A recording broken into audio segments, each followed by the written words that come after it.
Hey, this one's going to be a quick one because we just got a drastic increase in product discovery rate, and I thought it would be a pretty good topic for a YouTube video because I felt most brands that are testing are always focusing on the main KPIs, conversion rate, average order value. The problem is that very often, like those are metrics at the end of the funnel, and we are often forgetting everything that is before that. So, reach checkout rate, abandoned cart rate, add cart rate, and obviously view collection page and view product page rate. Because if only 17% of your traffic landing on the homepage actually get to visit a product page, it means you're missing out on a very large chunk of the traffic, more than 80% of the traffic that you're probably paying a pretty expensive price to send them on your website. And so obviously this is an essential step, even though, as you can see, like conversion rate and average order value here is really not stat sig because we don't have enough data. The confidence interval is very, very large.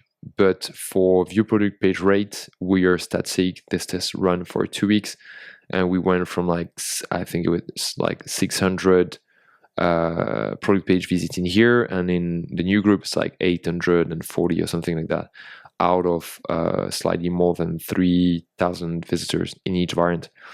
And so all of that to say that if you want to maximize all your main KPI, you want to first focus on making sure that people actually get to discover the right product, get to visit your product page, because if they don't, they're obviously not going to buy.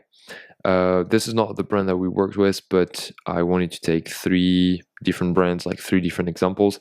So I took this niche of temporary tattoos. If you want to improve view product page rate, there are many different ways you can do this. When people land on the website, you can have quick navigation links, at the top. You can obviously use your navigation, but here, as you can see, it's not really optimized. Those are all the categories, but it's not very well organized. There is not much contrast or hierarchy. Like, this is not good. And on the home page, we have the different styles in here, which is okay. And here they're pushing the bestsellers. When you land on the bestseller, though, it feels like we are visiting a new homepage. And if you click in here, it's like leading to another category. And finally, if we look at the tiles and the filters, filters are really not optimized. Like if we compare to, I think, this brand, style, which is probably pretty important for people buying tattoos. I mean, temporary tattoos. Style for it's probably men and women. Yep, unisex. Availability. Okay. Price, size. I think one thing they forget here is where to apply the tattoo. I think this brand has it in their filters right here. Yeah. Is good for chest, arm, etc. Like that's better. What would be great is to run post-purchase survey or analyze with heat maps, like what matters most to people, like where they click the most. Is it the size of the tattoo? Is it where they want to pass the tattoo, or is it the actual category? Because then what you can do is like narrow down the discovery. Because again, like this entire thing really makes sense when you have large SKUs, obviously, because if you have like a mono-product store, like you're probably going to send directly people to your main product, or your home page is going to send them there. But if you have, let's say, 500 or 2,000 products, people could spend minutes just like, or hours browsing your store and not even visiting a product page. One thing I found great is on this website when it's on this one. Where was it? Maybe in here. It was maybe another website I was checking earlier. which when you, oh no, it's here. When you scroll, you still have access to the sort option and the filters, which is nice, but also you can change skin to design, and that's pretty nice.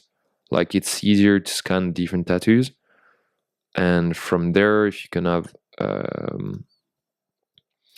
quick highlight of how it looks like on the skin, that's pretty good. You know, like, all those small things are actually meant to increase view product rate, because you want to help people find and select the product that they're most likely to buy. And so if you land on a pretty generic collection page like this one, where you just see the number of products and you have nothing in the filters and sort options, it's probably not going to help. What I like to see in brands is when we have, let's see, like, all the categories at the top. And what is great is when you put the main categories. So for example, if we figure out for those tattoos that the thing that matters most to people is the size of the tattoo, then you would first select small, medium, whatever. But if it is the part of the body, you choose arm, leg, whatever, and then you would have a second layer underneath. And so you could narrow down like this. Here they do this, but with the discounts. So you sort by discount. So probably people landing on the website are looking for the best deal, or at least that's what the brand is guessing. But I would probably A/B test all of this to make sure we find like the best way for people to browse the catalog and find the best product for themselves. Like I said, there are many things you can do to increase your product page rate, but you need to test. And if you're doing a test on your product page offer, and at the same time something in the cart, you can still at the same time be running tests on your homepage and collection page to maximize your view product page rate. Because again, like I said earlier, like conversion rate and average order value here are secondary KPI. So we would need to run this test for way longer than 2 weeks to actually see the impact of those changes to conversions and average order value. But at least what we know is that we get a lot more, a way bigger percentage visiting the product page. So yeah, I think I'm going to leave you with this idea, and I hope that motivates you to test different things. Oh, that's actually nice in here. All of our tattoos, writings, symbols. Okay, so here they have like a better mobile navigation to influence view collection rate. So when you land here, they say, what type of tattoo are you looking for? Here they have the bestsellers. At the very least, on your homepage, you always want to have either the featured bestsellers or the featured collections if you have multiple collections. And ideally, it's great if you can showcase like different collections directly here. And the least SKUs you have, like the more you can send them directly with your hero section.